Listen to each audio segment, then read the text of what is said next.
Welcome back, ladies and gentlemen, and you're still watching the Nile Cruise, where our segment Egypt has entered a new era of the culture prominence in 2026. The global conversation is dominated by the success of the Grand Egyptian Museum, a project that has redefined the traveler's experience. And joining us to navigate this new tourism map, Mr.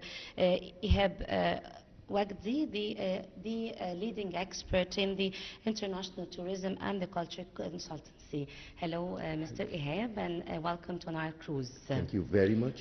Thank you so much. Have a very good evening. Thank you so much, Mr. Ihab. Today we evaluate the impact of the Grand Egyptian the museum since its inauguration and its role in the national strategy. Now it's fully operational. How this has officially shifted Egypt's ranking on the global culture international level? Great.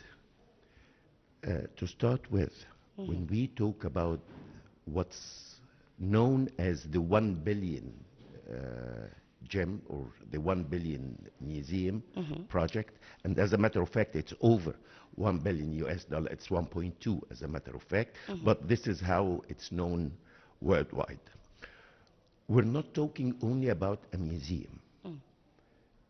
As a matter of fact, you will find different axes when we talk about this museum. One of them is the cultural one. We have been known for a very long time as a leading destination for culture tourism.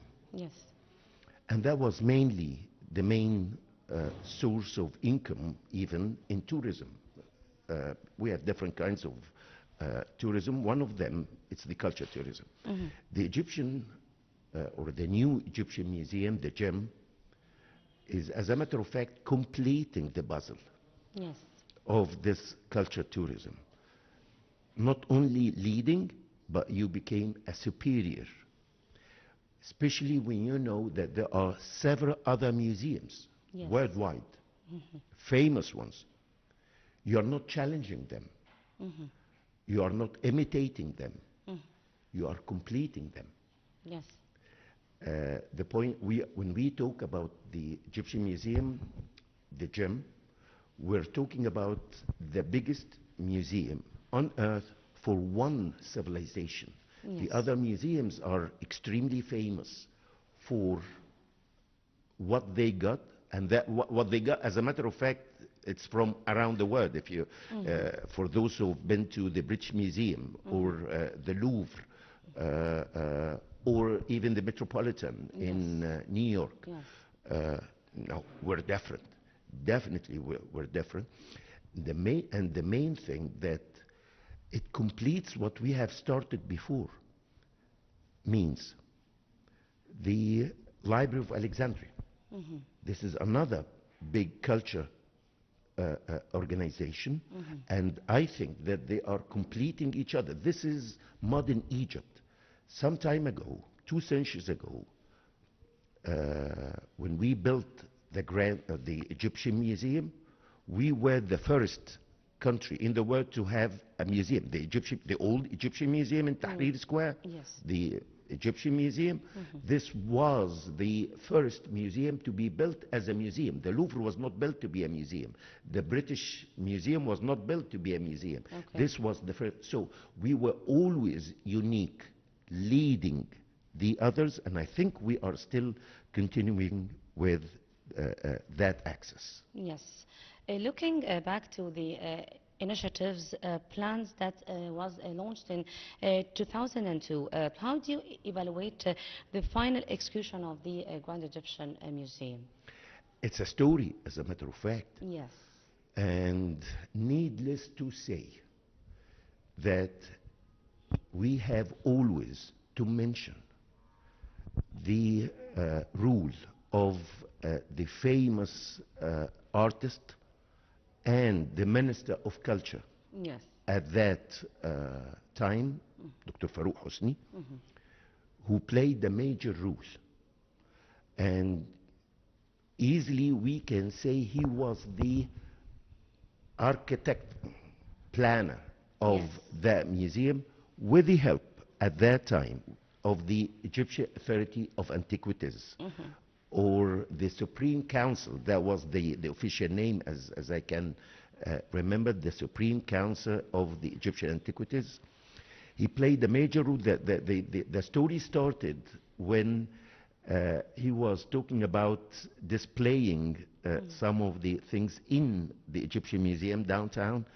Then the answer he received that it's only a magazine, it's a place to store.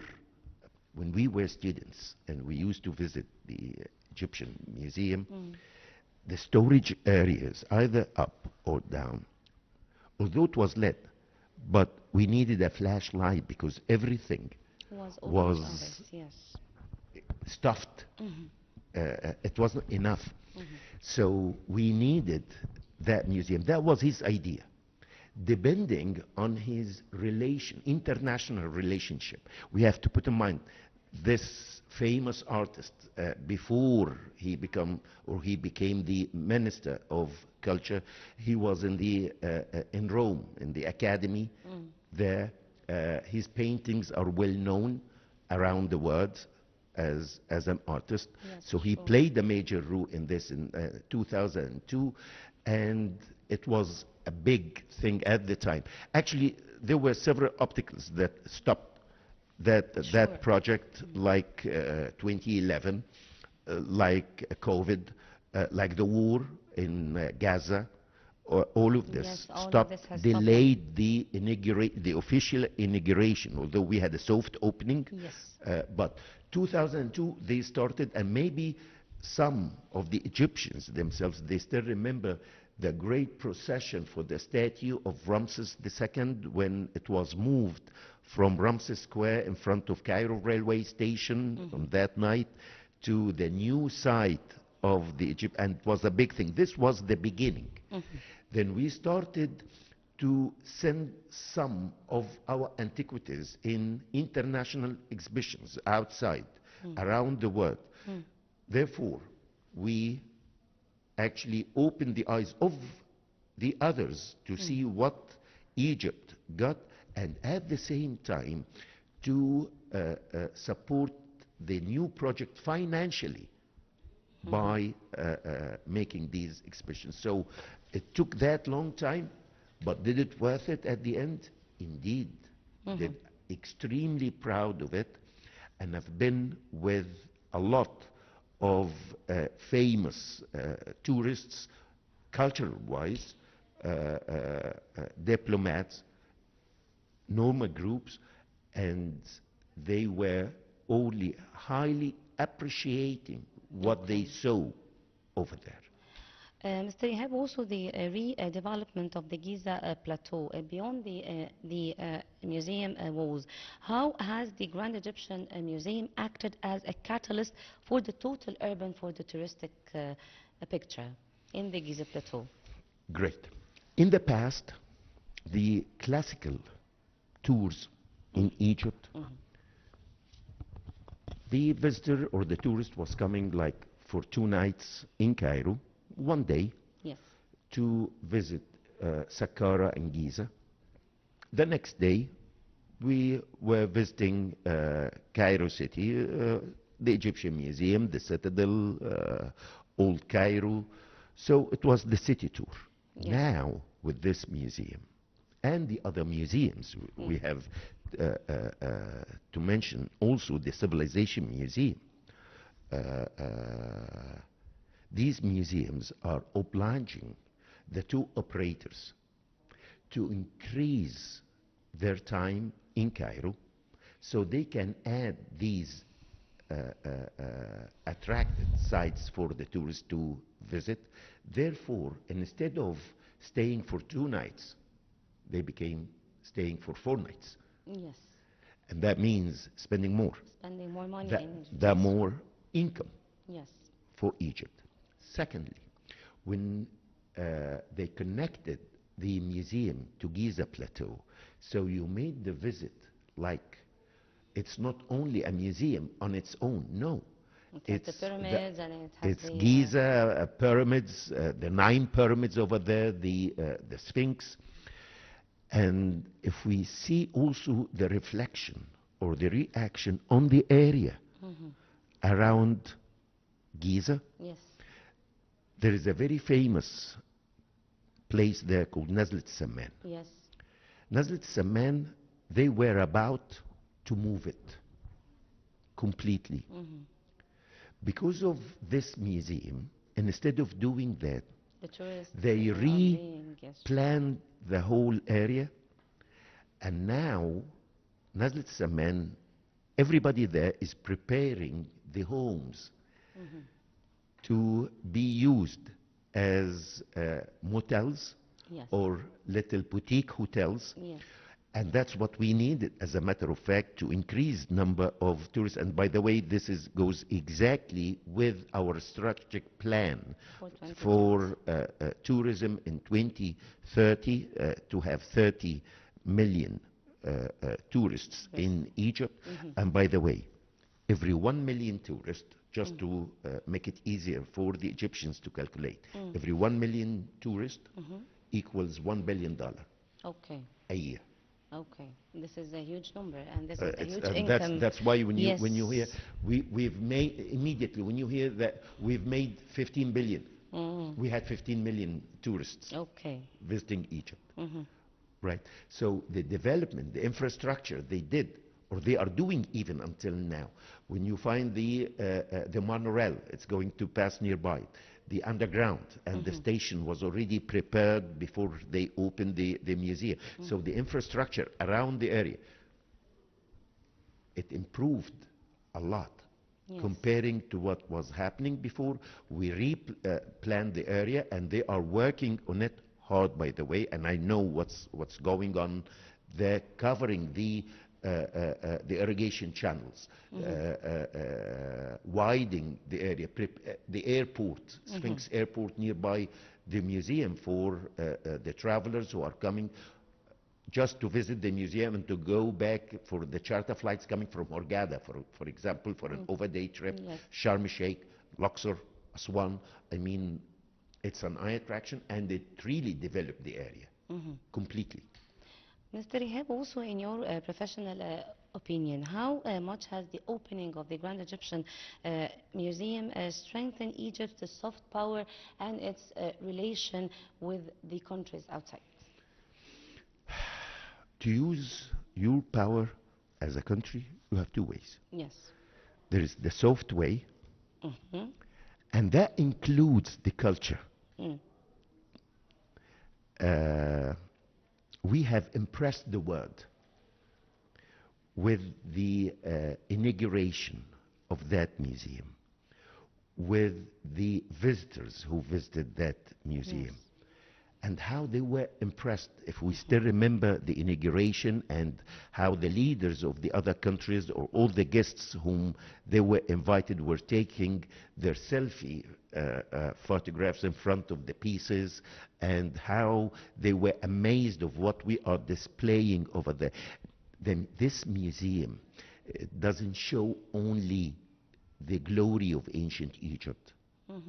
It shows also the ambition of the Egyptians, how they want to be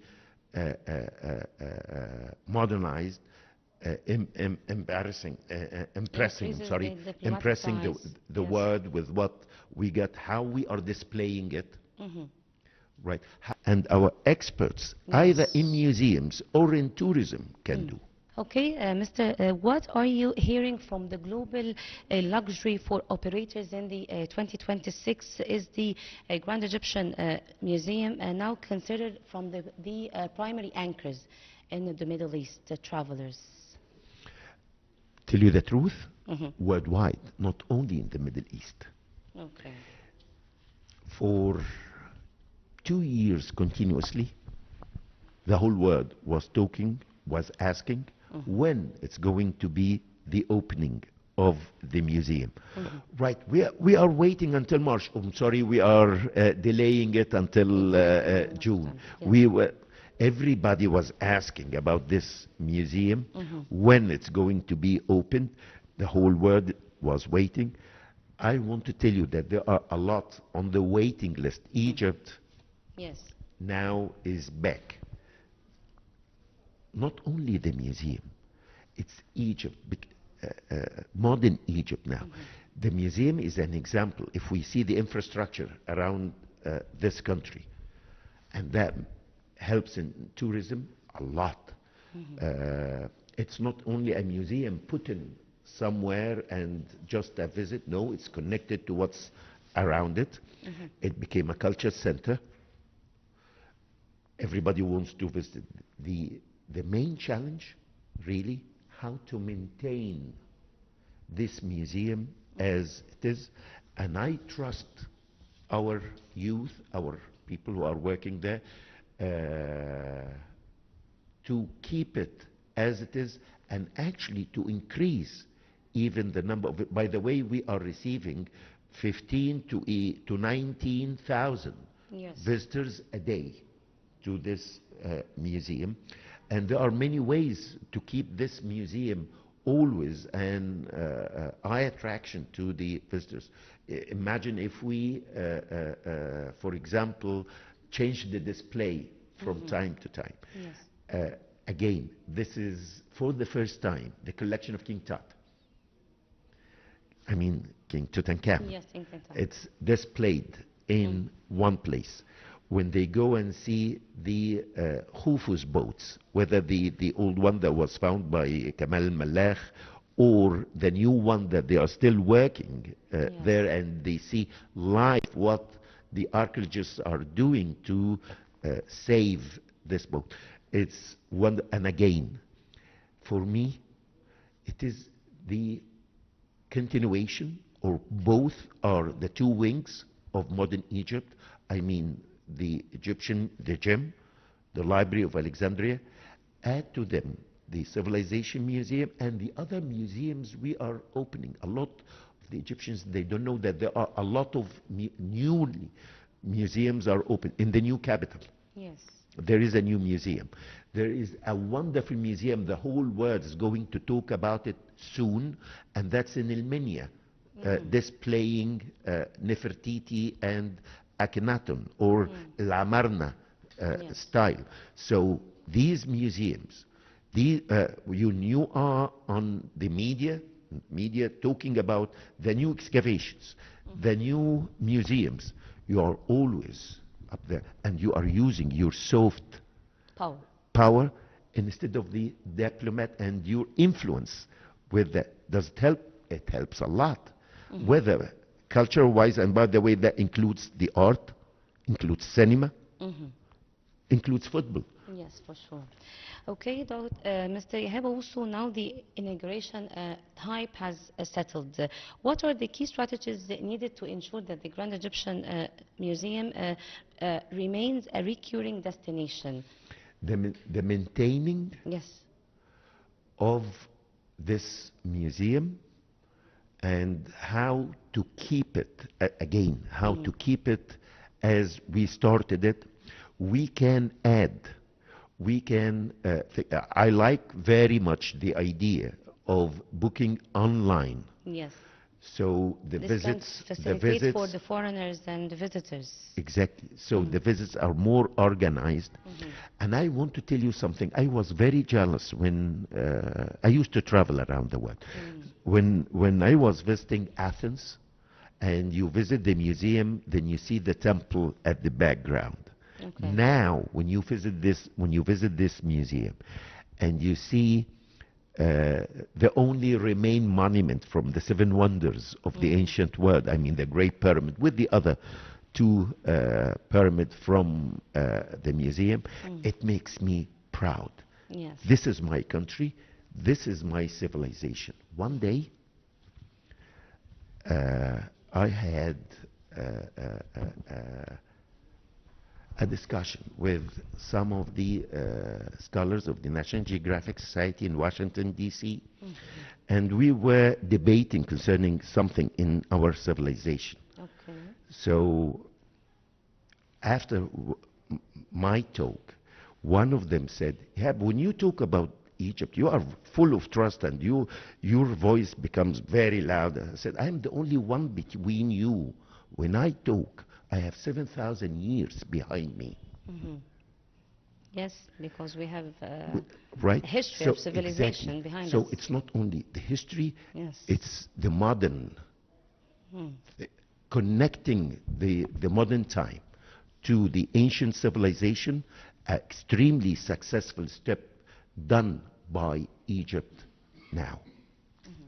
Mr. Ihab, Wagdi, thank you so much for providing us with this insightful More than welcome. information. Thank you so much. My pleasure, ma'am. Thank you so much. Ladies and gentlemen, a short break and we'll be right back to the Nile Cruise, so stay tuned.